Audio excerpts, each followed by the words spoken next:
नमस्कार दोस्तों, स्वागत है आपका अपने YouTube channel latest join us पर। दोस्तों, अध्ययन के क्रम में आज हम फिर से आपके लिए लेकर आए हैं 50 प्रश्नों का संग्रह, जो कि आपकी बीपीएससी परीक्षा के लिए बहुत ही महत्वपूर्ण होने वाली है। बीपीएससी टीचर परीक्षा कभी भी हो सकती है, एग्जाम तिथि की घोषणा कभी भी हो सकती है, इसलिए अपनी तैयारी को पूरी सी तरह तैयार करने का काम शुरू कर दें।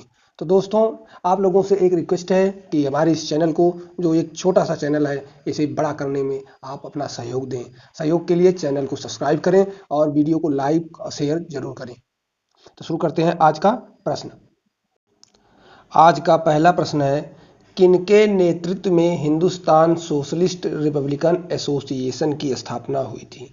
तो दोस्तों, हिंदुस्तान सोशलिस्ट रिपब्लिकन एसोसिएशन की स्थापना दिल्ली के फिरोज शाह कोटला मैदान में चंद्रशेखर आजाद के नेतृत्व में हुई थी।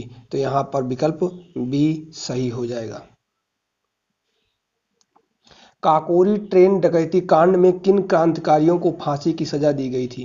तो दोस्तों, काकोरी ट्रेन डकैती कांड 1925 में हुई थी, जिसमें राम प्रसाद बिस्मिल और अशफाक उल्ला खां को फांसी दी गई थी और इनके साथ राजेंद्र लाहिड़ी और रोशन सिंह भी थे। तो यहाँ पर विकल्प ए सही हो जाएगा, राम प्रसाद बिस्मिल और अशफाक उल्ला खां। निम्नलिखित में से कौन काकोरी षड्यंत्र केस से संबंधित नहीं था?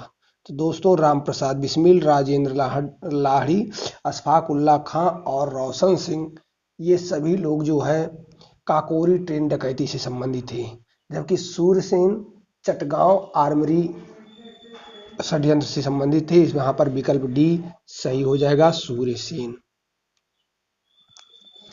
निम्नलिखित में से काकोरी कांड से जुड़ा कौन क्रांतिकारी मुकदमे से बच निकला था?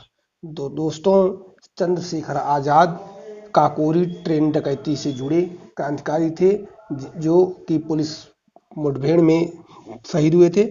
यहाँ पर विकल्प सी सही हो जाएगा, चंद्रशेखर आजाद। निम्नलिखित में से किसको अंग्रेजी सरकार ने काकोरी षड्यंत्र के मामले में फांसी पर चढ़ा दिया था? तो दोस्तों, काकोरी षड्यंत्र मामले में राम प्रसाद बिस्मिल, अशफाक उल्ला खां, राजेंद्र लाहिड़ी और रोशन सिंह को फांसी दी गई थी और चंद्रशेखर आजाद फरार हो गए थे। तो दोस्तों, यहाँ पर विकल्प बी सही हो जाएगा, राम प्रसाद बिस्मिल। निम्नलिखित पंक्तियों को किसने लिखा? सरफरोशी की तमन्ना अब हमारे दिल में है, देखना है जोर कितना बाजुए कातिल में है। तो दोस्तों, यह पंक्ति राम प्रसाद बिस्मिल द्वारा लिखी गई थी। राम प्रसाद बिस्मिल काकोरी ट्रेन डकैती में एक जो है आरोपी थे और उनको इसी के लिए फांसी की सजा दी गई थी। तो यहाँ पर विकल्प ए सही हो जाएगा। भगत सिंह, राजगुरु और सुखदेव को कब फांसी दी गई? तो दोस्तों, भगत सिंह, राजगुरु और सुखदेव को फांसी 23 मार्च 1931 को दी गई थी और इसी तिथि को शहीद दिवस के रूप में मनाया जाता है। तो दोस्तों, यहाँ पर विकल्प ए सही हो जाएगा। भगत सिंह ने सेंट्रल असेंबली में बम फेंका था। भगत सिंह ने सेंट्रल असेंबली में बम 1929 में फेंका था और इनके सहयोगी बटुकेश्वर दत्त थे। तो यहाँ पर विकल्प सी सही हो जाएगा, बटुकेश्वर दत्त के साथ। इंकलाब जिंदाबाद का नारा किसने दिया? तो दोस्तों, इंकलाब जिंदाबाद का नारा भगत सिंह, जिन्हें शहीद आजम कहा जाता है, ने दिया था। यहाँ विकल्प सी सही हो जाएगा।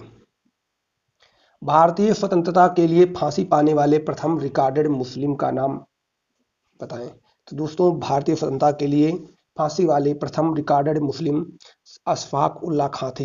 यहाँ पर विकल्प सी सही हो जाएगा।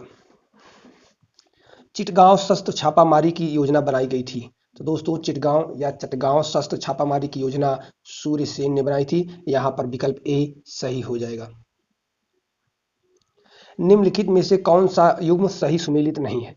दिल्ली षड्यंत्र केस अमीरचंद, काकोरी षड्यंत्र केस अशफाक उल्ला, लाहौर षड्यंत्र केस जतिन दास, नासिक षड्यंत्र केस रासबिहारी बोस। तो दोस्तों, यहाँ पर विकल्प डी सही नहीं है, नासिक षड्यंत्र केस रासबिहारी बोस से संबंधित नहीं है। तो यहाँ विकल्प डी सही हो जाएगा। साइमन कमीशन भारत किस वर्ष आया? तो दोस्तों साइमन कमीशन का गठन 1927 में हो गया था और साइमन कमीशन 1928 में बंबई पहुंचा। तो दोस्तों यहाँ पर विकल्प बी सही हो जाएगा 1928। वर्ष 1928 में साइमन कमीशन भारत में किस उद्देश्य से आया? तो दोस्तों वर्ष 1928 में साइमन कमीशन भारत में प्रशासनिक सुधार पर विचार के लिए आया था।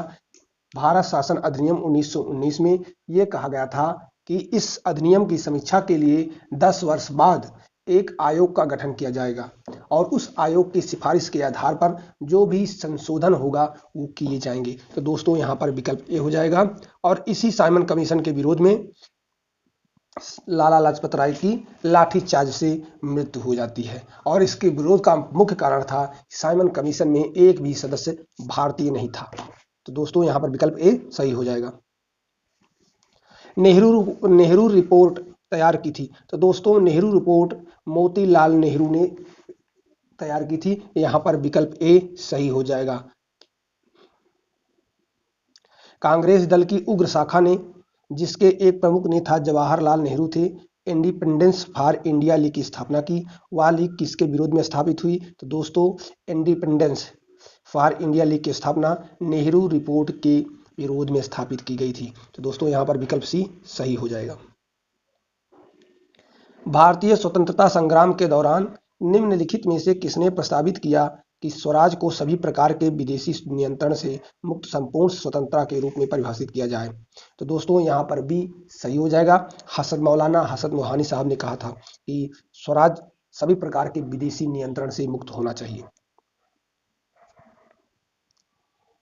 निम्नलिखित में से किस कांग्रेस अधिवेशन में 31 दिसंबर 1929 को पूर्ण स्वराज की घोषणा की गई थी? तो दोस्तों कांग्रेस का 1929 का अधिवेशन लाहौर में पंडित जवाहरलाल नेहरू के अध्यक्षता में संपन्न हुआ था। तो दोस्तों यहाँ पर विकल्प सी सही हो जाएगा। निम्नलिखित में से किस एक ने भारतीय राष्ट्रीय कांग्रेस के उस अधिवेशन की अध्यक्षता की थी जिसमें पूर्ण स्वराज का प्रस्ताव पारित हुआ था? तो दोस्तों यहाँ पर इसका जवाब हो जाएगा जवाहरलाल नेहरू। तो दोस्तों यहाँ पर विकल्प बी सही हो जाएगा।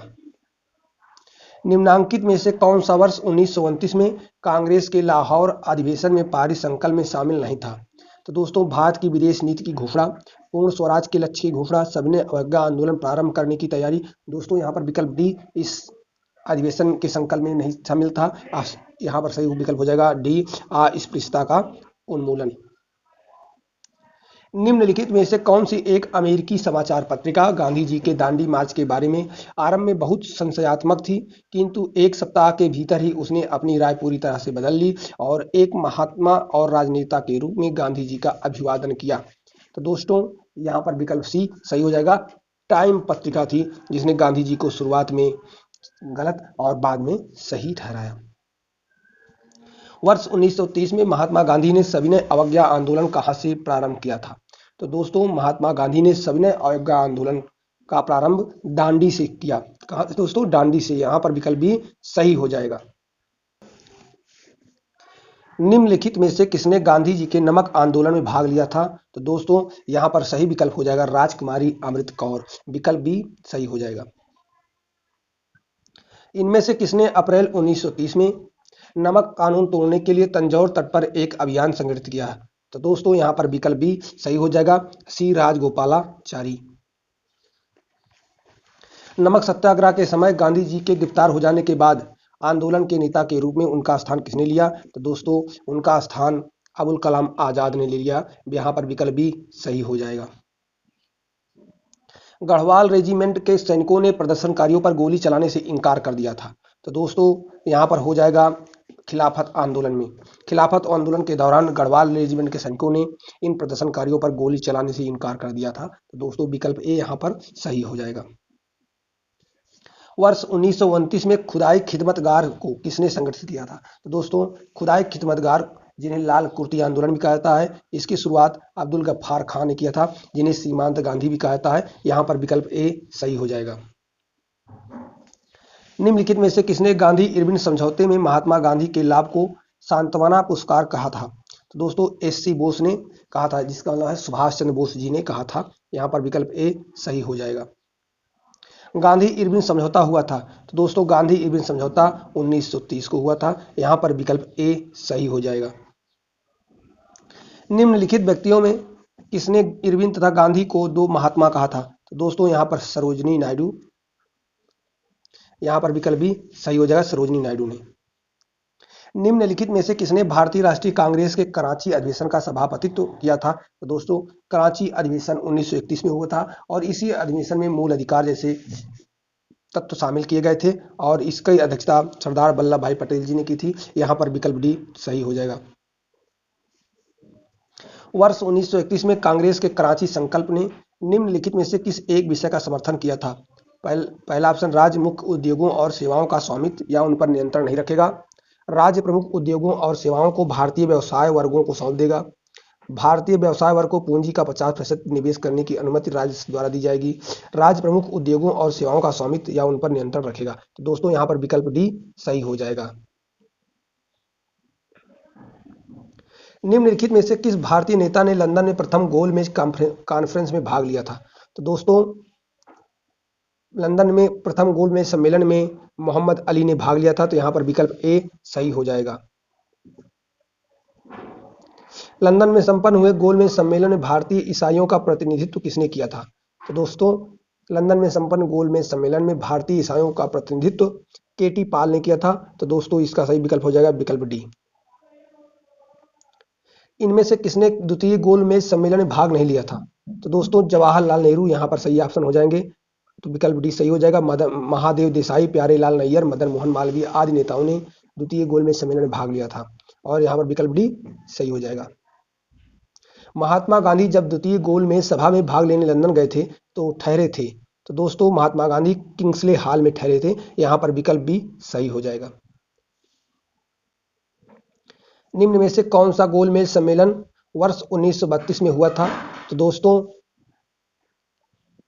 तीसरा गोलमेज सम्मेलन 1932 में संपन्न हुआ था जिसमें कांग्रेस ने भाग नहीं लिया था। तो दोस्तों यहाँ पर विकल्प सी सही हो जाएगा। निम्नलिखित में से किसने सांप्रदायिक अधिनिर्णय घोषित किया? तो दोस्तों सांप्रदायिक अधिनिर्णय घोषित किया रैमजे मैकडोनाल्ड ने। रैमजे मैकडोनाल्ड उस समय ब्रिटिश प्रधानमंत्री थे। तो यहाँ पर विकल्प ए, जिसे टेम्युरल अवार्ड भी कहा जाता है। निम्नलिखित में से कौन सा सही सुमेलित नहीं है? भारतीय जल सेना अधिनियम 1927, सविनय अवज्ञा आंदोलन 1930, द्वितीय गोलमेज अधिवेशन 1931, सांप्रदायिक निर्णय 1930। दोस्तों यहाँ पर विकल्प ए सही हो जाएगा, भारतीय जल सेना अधिनियम 1927। निम्नलिखित में से किस अधिनियम के तहत विधानमंडलों में महिलाओं के लिए सीटें आरक्षित की गई जो विभिन्न समुदायों के लिए सीटों के आवंटन के अनुरूप थी?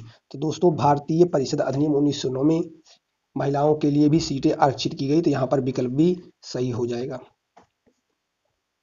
कौन यह समझता था कि 1836 ईस्वी में भारतीय साम्राज्य की सुरक्षा और प्रशांति के लिए सन्निकट खतरा रूसी अभिकल्पना डिजाइन थी? तो दोस्तों लॉर्ड पाल्मस्टन। यहाँ पर विकल्प भी सही हो जाएगा।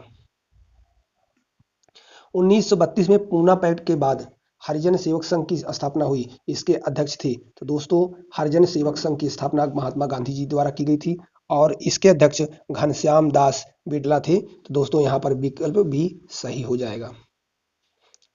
भारत में दल विहीन प्रजातंत्र किसने प्रस्तावित किया था? तो दोस्तों भारत में दल विहीन प्रजातंत्र जयप्रकाश नारायण जी ने प्रस्तावित किया था। तो दोस्तों यहाँ पर विकल्प डी सही हो जाएगा।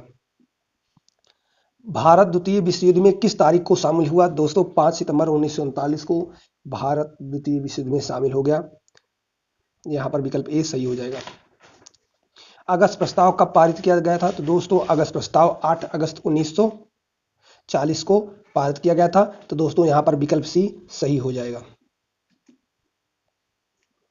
व्यक्तिगत सत्याग्रह के प्रथम सत्याग्रही कौन थे? दोस्तों व्यक्तिगत सत्याग्रह के प्रथम सत्याग्रही आचार्य विनोबा भावे थे और द्वितीय सत्याग्रही पंडित जवाहरलाल नेहरू थे। यहाँ पर विकल्प डी सही हो जाएगा। किसकी दृष्टि में क्रिप्स प्रस्ताव एक टूटते हुए बैंक के नाम एक उत्तर दिनांकित चेक था? तो दोस्तों महात्मा गांधी की दृष्टि में क्रिप्स प्रस्ताव एक टूटते हुए बैंक के नाम एक उत्तर दिनांकित चेक था। तो यहाँ पर विकल्प ए सही हो जाएगा।